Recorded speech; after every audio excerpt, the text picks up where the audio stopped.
All right, internet peoples, the harness here is done, and I just wanted to show you guys this before we throw it in the car for the last time. Kind of go, so if you've been following along, you've seen this go from a Holley harness to just a bunch of spaghetti back into a harness that actually fits. So that's where we're at now, and I'll just run down it real quick. You guys have seen this before, but this is the finished product. So inside, this will just pass through the firewall from the outside of the car into the inside of the car. These three connectors just connect to the things they connect to.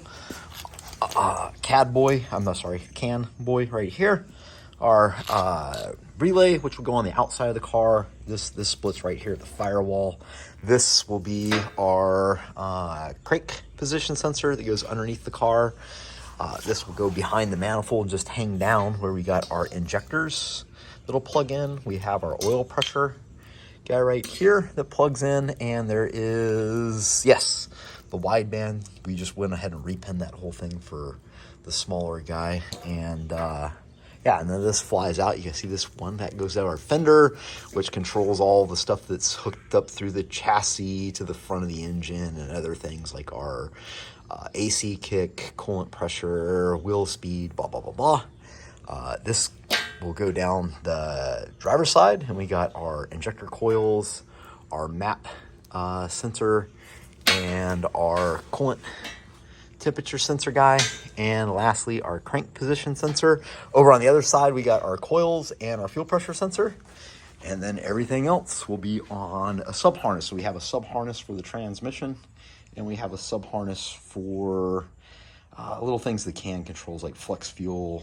and stuff like that. So this is the finished product. It worked out pretty well doing it this way. Very time consuming. I think it would be much easier just to start from just a couple empty plugs and build your way out. That way you're not depinning and then repinning and all the stuff that has to do with that. But it's functional, it's easy. All you have to do is really simple. So like when you're trimming this guy, like let's say I trimmed this injector guy up.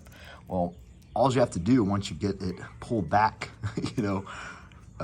for where it actually needs to go on your harness is just match the colors. So you just, I just like here, I, trim a pink, pull out a pink, stick a pink in, pull out a purple, trim a purple, put the purple back in, and it's just that easy.